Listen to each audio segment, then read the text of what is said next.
Games em Ação. Tudo que você quer saber sobre jogos, gamificação e educação. Tudo isso em um único podcast.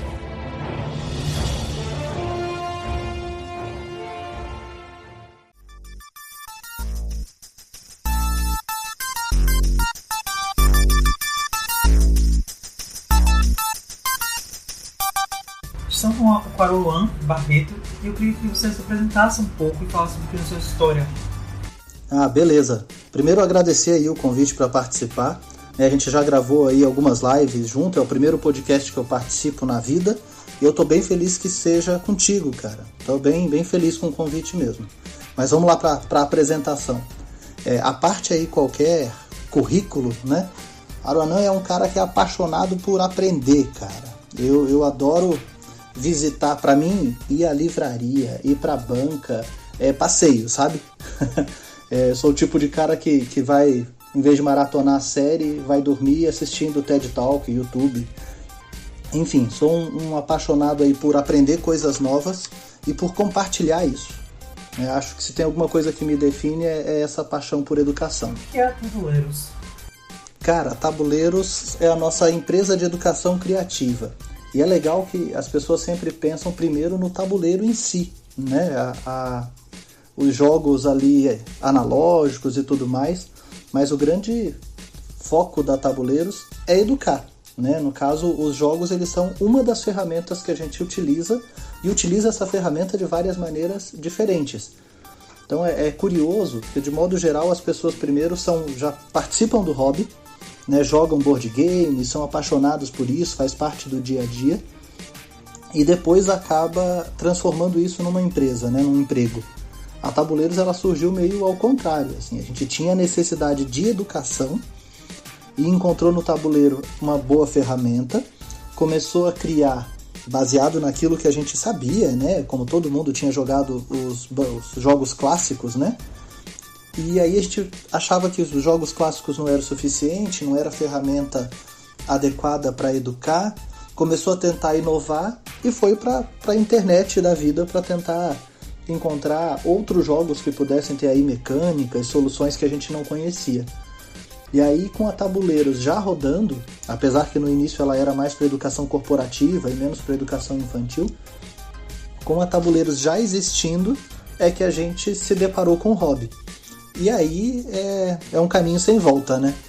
Uma vez que a gente conheceu os jogos modernos e começou a ter isso como quase que um estilo de vida e conhecer todas as amizades que a gente conhecia, tudo girava em torno de tabuleiro, a Tabuleiros Educação Criativa foi beneficiada também, né? A partir daí a gente começou a criar jogos com mais mecânicas, ter uma visão diferente de como educar com essa ferramenta. Tanto o Tabuleiros Criativo, quanto o site, quanto o Instagram, quanto todas as redes sociais, aqui na descrição desse episódio. Então, se quiser conhecer mais a história deles, vá na descrição desse episódio, conheça mais, aproveite, não custa nada. Agora vamos falar sobre educação. Como foi a educação antes da pandemia e atualmente na pandemia, que a gente ainda está na pandemia, mesmo que a gente esteja nesse novo normal, que todo mundo chama, que ainda ninguém entende como é esse novo normal, que ainda continua sendo normal pra gente. Mas eu queria falar um pouquinho como era a educação antes da pandemia e agora no tempo da quarentena, no tempo da pandemia, como é que tá? Então tá. Eu acho que a nossa educação formal, né, ela já está um tanto quanto defasada e qualquer um que resolva estudar sobre educação vai ter uma opinião muito parecida, né, que o nosso modelo formal de educação, várias crianças dentro de uma sala de aula, o professor como o emissor do conhecimento e tudo mais, ela é uma situação que já está um tanto quanto ultrapassada, mas ao mesmo tempo é fácil identificar isso, não é fácil encontrar uma alternativa razoável, né, para, por exemplo, escolas públicas. Como é que a gente faria num modelo diferente disso, né? O fato é que a Tabuleiros ela surgiu justamente para complementar, né, e aí eu estou falando de um período bem anterior à pandemia, né, complementar a educação, seja dentro de sala de aula, seja fora de sala de aula. E aí, eu acho que é bem importante a gente estabelecer o que a gente entende pelo conceito de educação. De modo geral, a gente encara a educação como escola. E educação e escolarização são coisas diferentes, né? Então a educação ela está presente em tudo que a gente faz, né? Desde ir fazer um supermercado, separar as coisas em grupos, fazer conta, né? Todo relacionamento que você tem com o mundo, de alguma forma, ou está te educando, ou você mesmo, sem saber, está dando exemplo e está educando alguém. Então, a Tabuleiros ela surge nesse conceito de que tudo ensina e que um simples jogar de tabuleiro pode auxiliar você a treinar, digamos assim, os seus músculos, embora o cérebro não seja um músculo, né? Para a educação global. Né? E o que eu vejo, assim, onde que talvez a gente falhasse, né, antes da pandemia, nós não estamos num período onde o professor é o único detentor de conhecimento. Né? Eu acho que a educação ela precisa ser revolucionada nesse sentido. O conhecimento está às mãos, né, eu acho que a educação precisa ser revolucionada nesse sentido. O conhecimento está ao encontro de qualquer um, está a um clique de distância. Os nossos alunos eles conhecem ou conseguem ter acesso muito fácil. E o professor ele precisa ser um facilitador, né, para mostrar onde ele vai encontrar esse conhecimento, a forma de usar. E a gente passa por um momento aí de ser mais maker, né? Educação mais mão na massa, realmente vivenciar. Até porque a gente aprende muito mais aquilo que a gente vivencia do que aquilo que a gente só ouve falar, né? Eu costumo usar sempre uma comparação que é a seguinte: imagina que você está andando numa quadra vazia, né, em cima da calçada, e naquele canto ali da esquina não tem nada naquele lote. Então o normal é que você não vá andar pela calçada, talvez você corte ali um atalho pela grama, certo? Educação é algo muito parecido com isso. Esse atalho que você faz na grama, com o passar do tempo, provavelmente essa via vai começar a ficar visível, né? Não sei se isso já aconteceu, você já passou por algum lugar onde fica nítido que todo mundo corta caminho por ali. Exatamente. E o conhecimento é mais ou menos isso. A primeira vez que a informação passa por ali, não é que ela não deixa marcas, mas vai ser mais difícil você notar que aquela informação passou pelo teu cérebro, por assim dizer.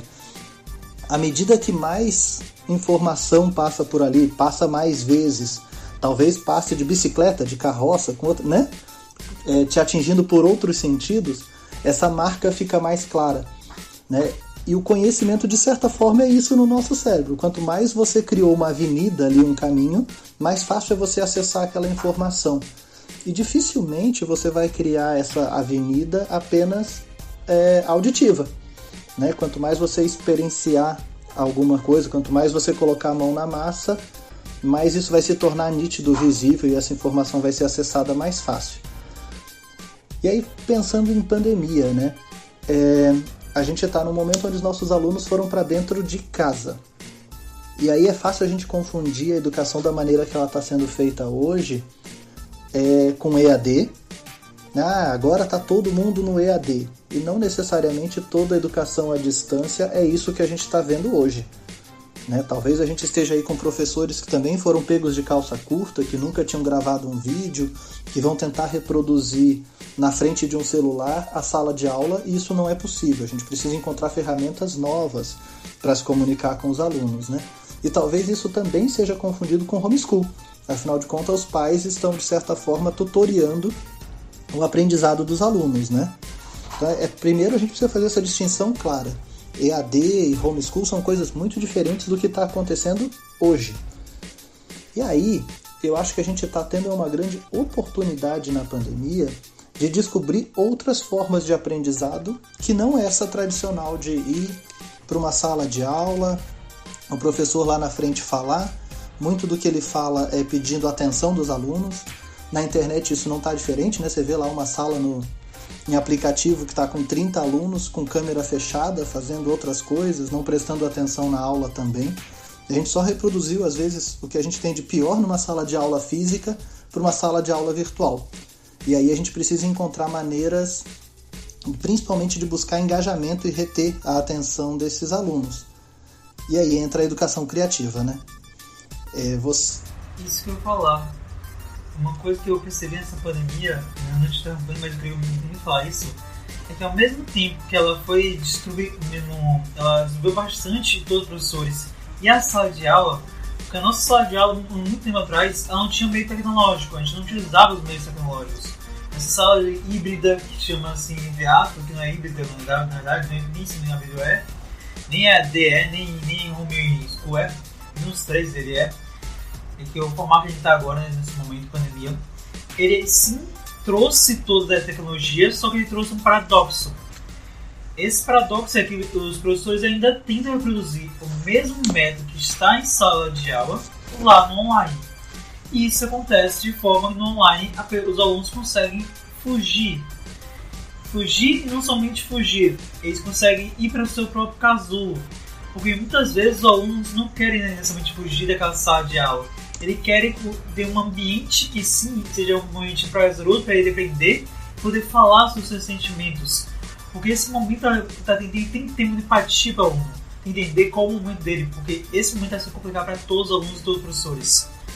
E eu vejo que em sala de aula virtuais acontece muito isso, do professor querer retratar a sala presencial como um virtual, querer transfigurar tudo isso, sem adaptações, e sem motivações, sem simpatia pelo aluno, nem empatia nem pelo processo de o aluno ter empatia por ele, e não propicia isso, nem o protagonismo do aluno, e ele apresenta o que tem na sala de aula, às vezes o que mais pior, a falta de atenção, a falta de preocupação, a agonia, a falta de tempo, a correria por fazer trabalhos com muito pouco tempo de maturação em si, na verdade, e apresentar um negócio que para ele não é interessante no nosso laboratório, mas ele não foi treinar para isso. Nenhum professor foi treinar para eles para isso na pandemia. Eles foram treinar na tora, literalmente. Eles foram treinar na prática, colocando mão à massa, só que eles não fazem isso. Eles aprenderam na mão à massa, eles aprenderam agora, uma grande maioria aprendeu. Vou dizer que 90%, dos 80% na verdade, que é até uma estimativa do Sebrae, que 80% não foi preparado para isso. Eu tenho uma pesquisa que eu posso botar aqui no link da bio, tem uma pesquisa até que fala isso, que mais ou menos 80% dos professores não foram preparados para isso. Não foi treinado por ninguém, e eles realmente não foram. E quando vieram deparar isso, eles quiseram reproduzir a mesma metodologia que acontece na sala de aula, mesma metodologia de slide tradicional, nunca deu existir. Mas eu vejo que nesse momento, principalmente, tem que se usar a criatividade e tem que usar o que o Orama fala mais na frente, de como os jogos podem ajudar nesse formato. Eu acho que a grande questão é que a gente tirou dos alunos aquilo que mais os motivava a ir para a escola, que infelizmente não é a educação, é a socialização. E aí se você coloca 20, 30 alunos que precisam ficar com o microfone desligado, com a câmera ligada, que é para eu ver se ele está me olhando, e eu não permito a interação deles num chat, por exemplo, eu estou transformando aquilo ali numa tortura. Né?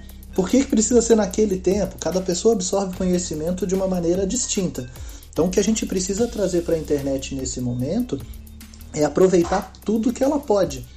Em vez da gente criar aí, olha, precisa estar com todas as abas fechadas, prestem atenção só em mim. Não, a internet não é assim que a gente consome no dia a dia. No dia a dia você está lá com 4 abas abertas assim, ouvindo música, digitando, respondendo alguém num chat, não é? Então vamos trazer isso que a gente já faz, né, várias coisas ao mesmo tempo, mas dar um propósito para essas várias coisas.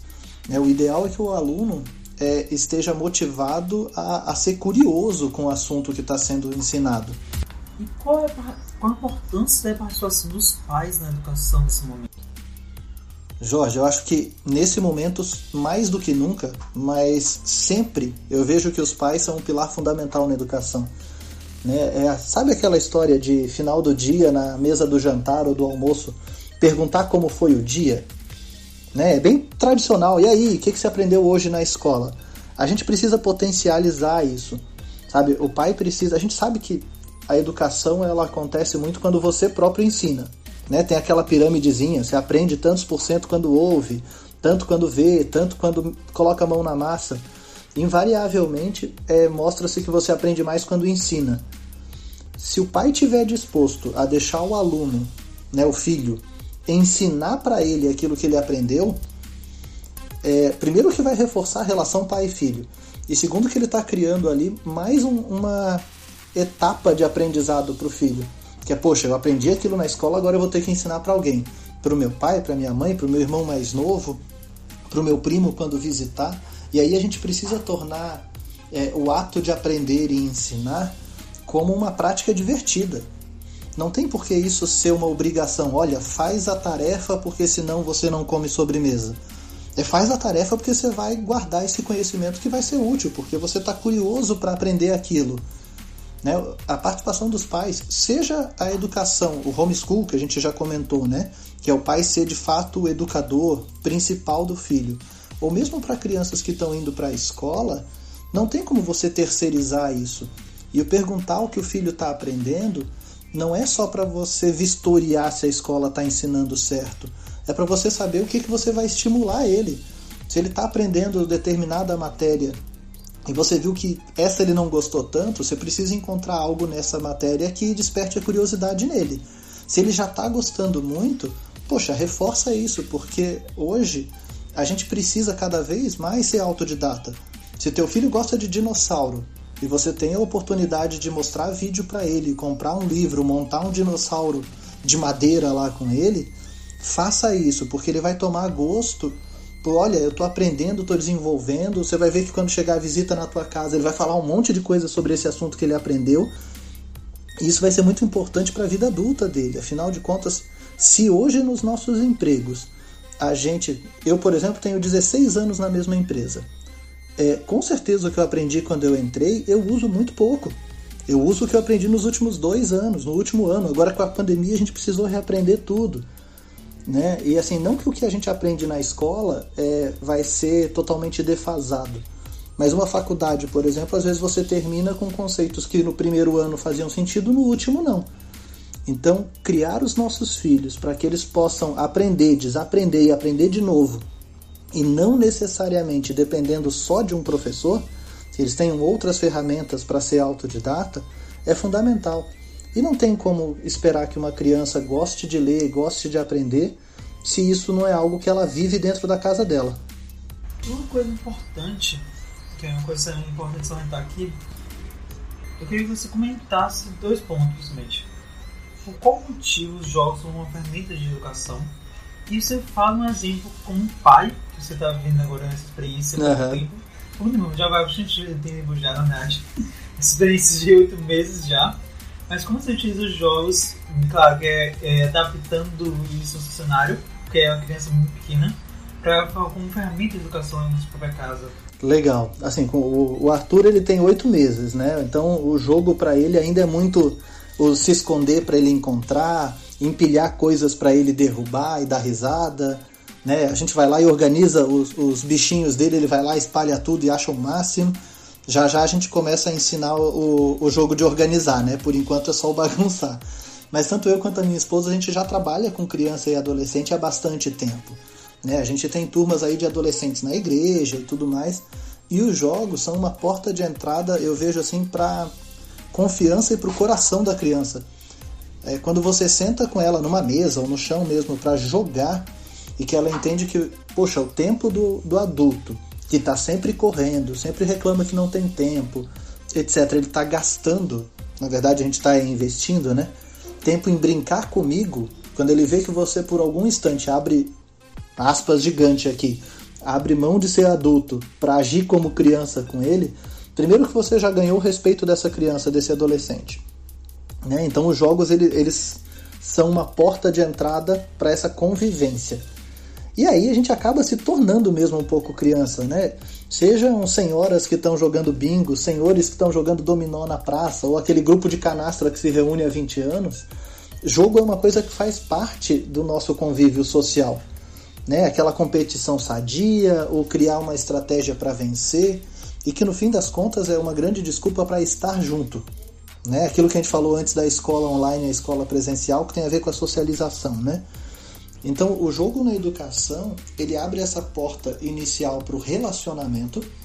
E aí, se a gente for pensar nas matérias que talvez a gente mais gostou quando era criança, é muito provável que eram matérias que tinham professores que nos cativavam.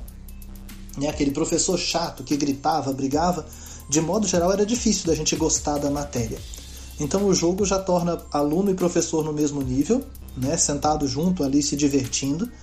E ele tem um potencial de ser multidisciplinar gigante.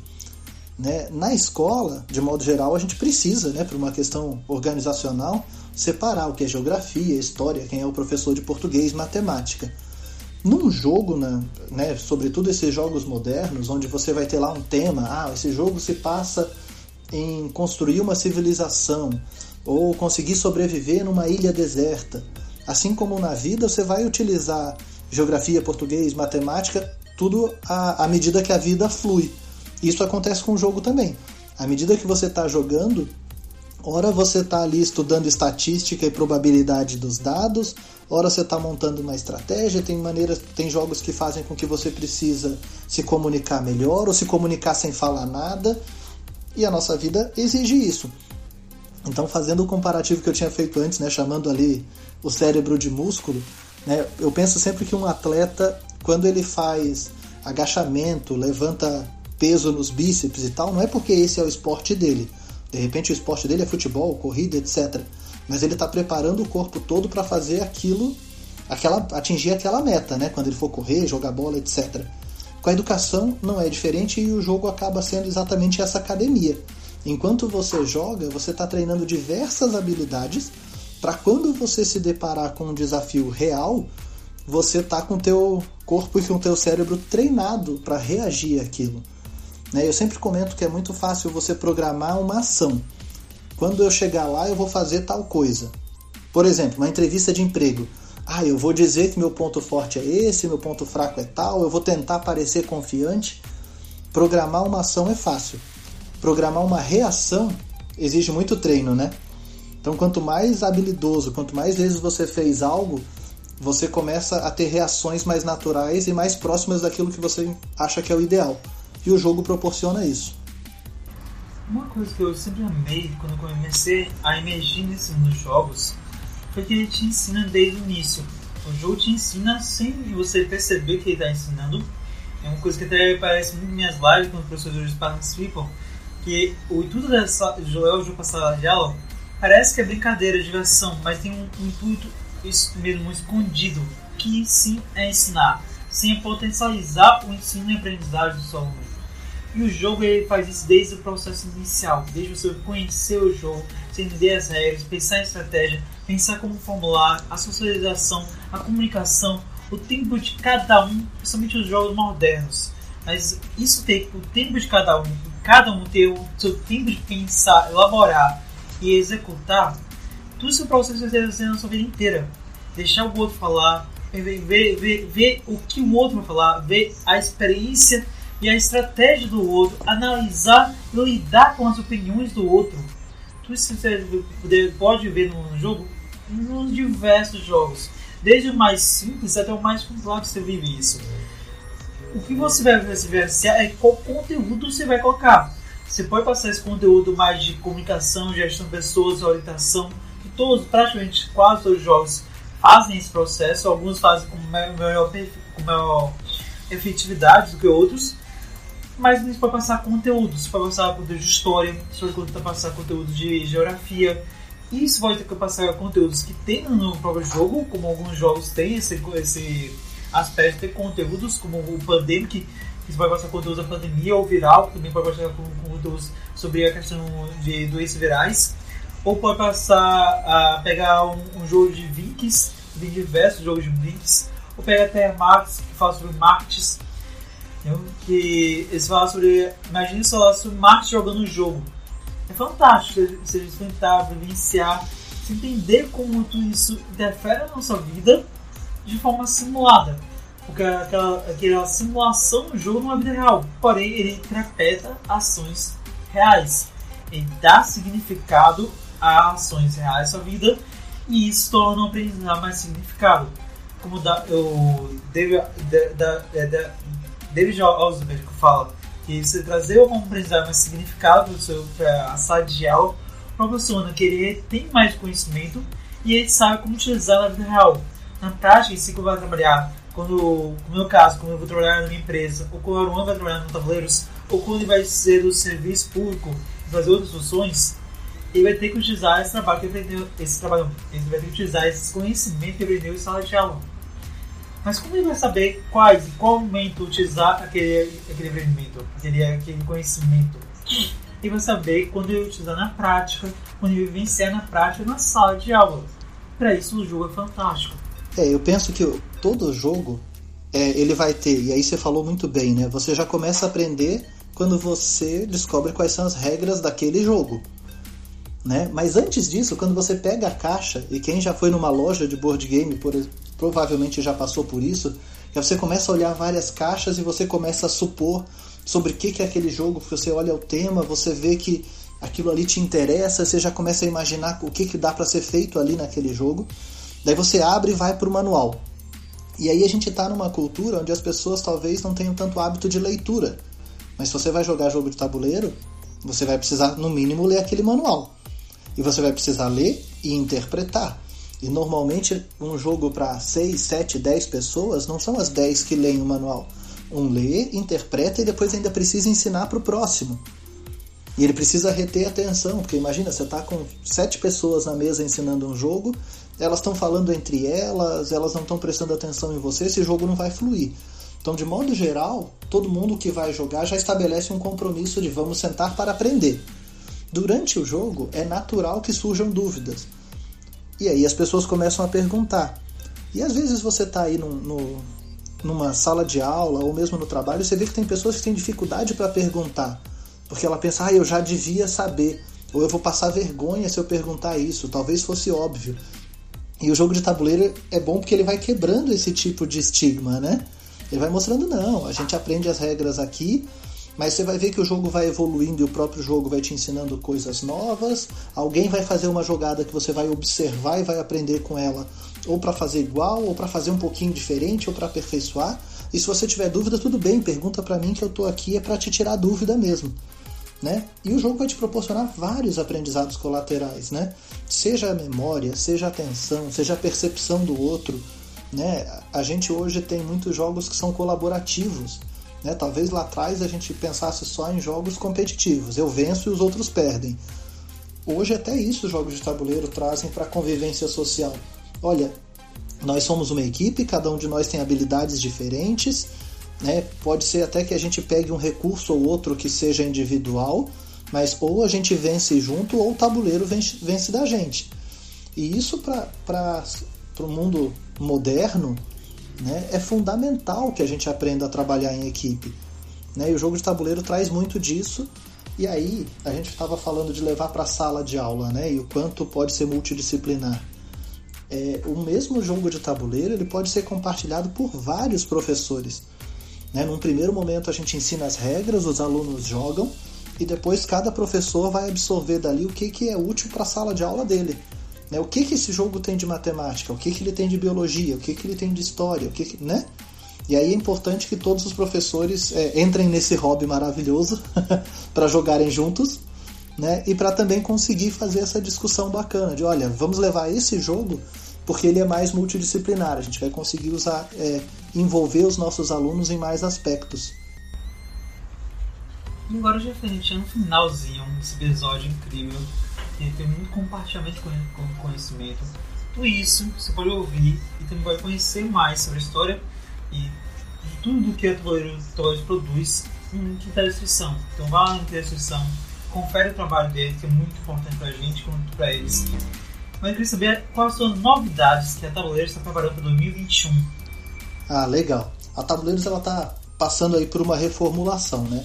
Parte por causa da chegada do Arthur, né? Nós somos uma empresa aí de 2 funcionários, né? Eu e a minha esposa, então a parte da criação dos jogos, o designer gráfico e inclusive a produção dos jogos está na nossa mão. Isso começou a ficar um pouquinho pesado. E aí veio a pandemia e a gente tem problemas de frete no país, né, de grandes distâncias, etc. Então a gente já está aí ao longo de 2020, a gente colocou quase todo o nosso catálogo em PDF, né, para que as pessoas façam o download, imprimam, e aí já é uma disciplina, né, educação artística, né, imprime, corta, monta o jogo, e aí a gente acaba com a barreira do frete e da produção, e foca mais em criar jogos incríveis e que atendam à necessidade, né? Porque a gente vê que os jogos a tabuleiros atendem a famílias, atendem a consultórios psicológicos, atendem a salas de aula, e aí essa foi a primeira mudança que a gente fez. Hoje a gente tem 5 jogos que ainda são produzidos por nós, com caixinha, componente de plástico. São jogos que a gente chama no hobby de mais pesados, né? Que as regras são mais densas, né? Tem mais coisas para desenvolver e tem uma produção bem bacana. E aí, para 2021, a gente pretende aumentar o catálogo de PDF. Por enquanto, deve ampliar para mais 1 ou 2 jogos físicos apenas. E aí a gente está com os workshops de criação de jogo. A gente falou aqui que o professor precisa se reinventar, que os pais precisam participar da educação dos filhos, né? E aí não basta jogar, até porque a gente sabe que se for para comprar jogos comerciais do hobby, primeiro que eles são relativamente caros de modo geral, não é toda a cidade que tem, né?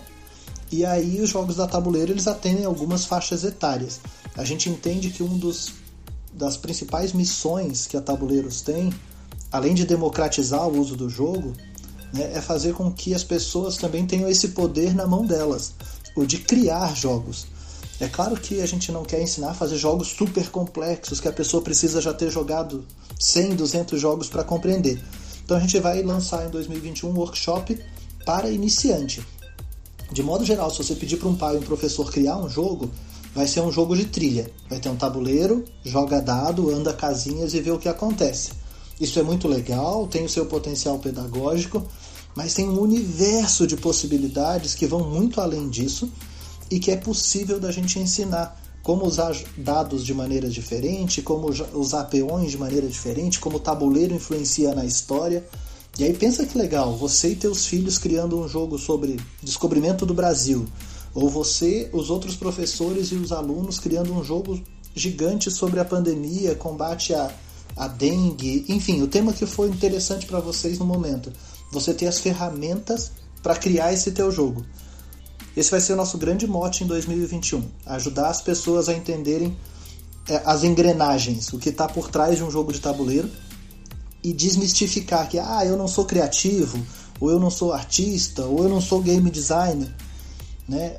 Entenda que você tem sim como desenvolver esses aspectos de uma maneira muito simples, muito tranquila, e vai conseguir desenvolver seus próprios jogos. E à medida que você for fazendo, isso também é prática, né? Você vai conseguir ampliar esse leque de criação.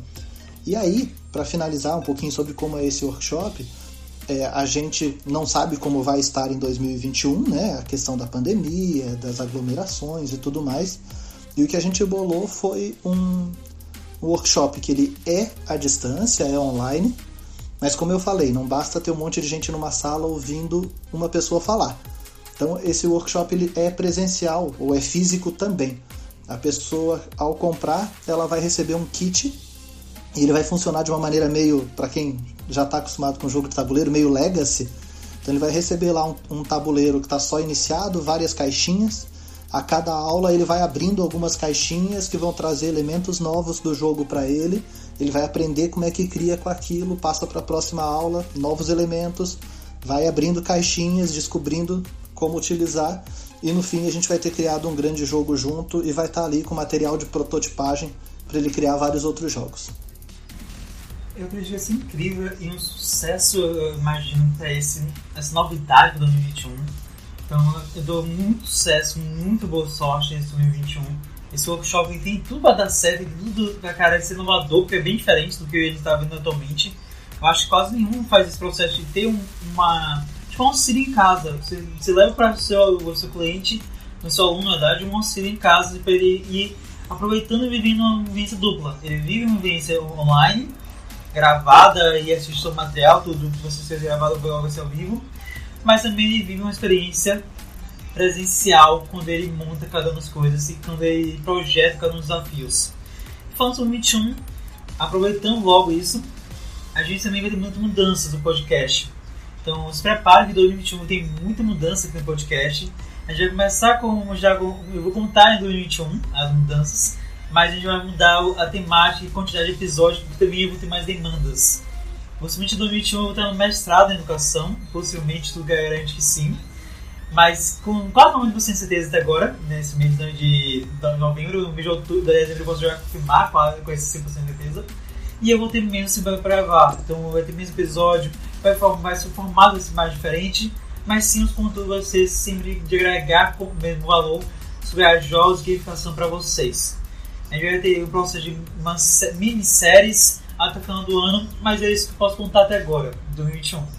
Então siga a gente, siga o Way Games em Ação, siga o Neuron, vai falar das redes sociais dos tabuleiros, mas estão aqui os links, então aqui embaixo na descrição você pode acessar, mas o Neuron vai falar todas as redes sociais para vocês saberem também.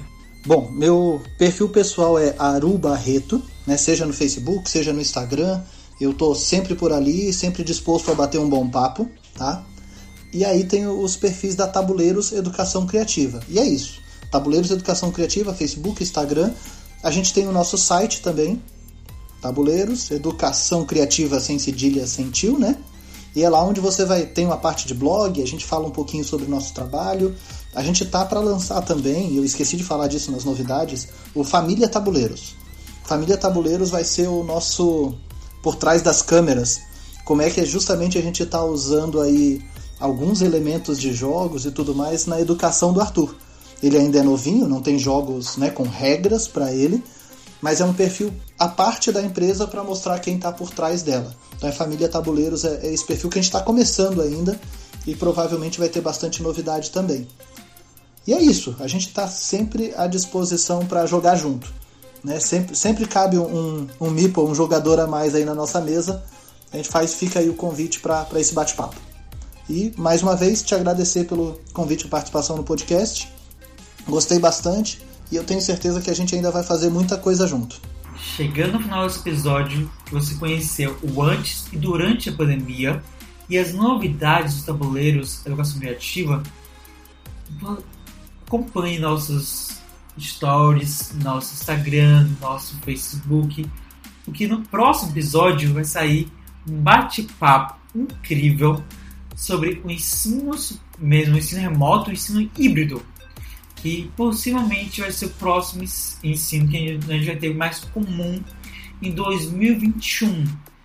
Possivelmente a gente não vai voltar ao ensino presencial totalmente, vai ter uma mescla de ensino em sala de aula e ensino remoto, vai ser um ensino híbrido.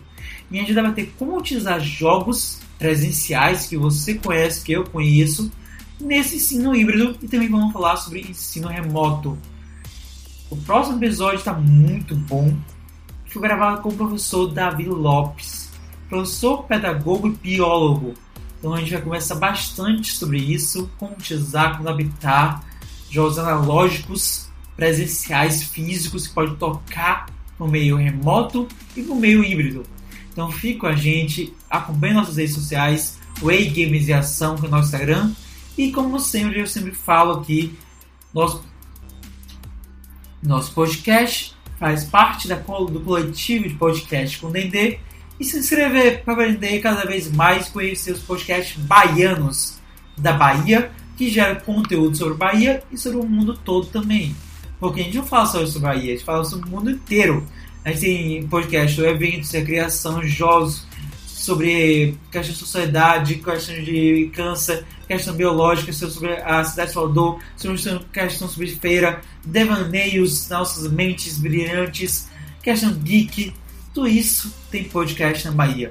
Então, se você gosta de algumas temáticas e quer conhecer mais, vá no Instagram Podcast D&D, que é um grande orgulho participar desse coletivo e também participar dessa grande comunidade para crescer cada vez mais o podcast na Bahia. Então se inscreva lá no nosso evento Podcast com D&D no Instagram, vá lá no link da bio, se inscreve no Simpla. Então, super confiável, e aí só marcar o horário, a data e participar com a gente. Então vem com a gente e assista o episódio passado, meio 43, com a São Jogue. Se quiser conhecer uma luderia que é fantástica, maravilhosa, aqui em Salvador, e que tem diversos produtos maravilhosos e uma experiência única e incrível, vai lá o episódio 43 para conhecer os segredos da São Jogue. Então você vai lá com os próprios sócios da São Jogue, vou falar um pouquinho de como é criar e pensar toda a estratégia de marketing e também de cliente e usuário da São Jogue, uma luderia única aqui em Salvador. Então veja lá o episódio 43 e também aguarde 45. Vamos nessa! Game over!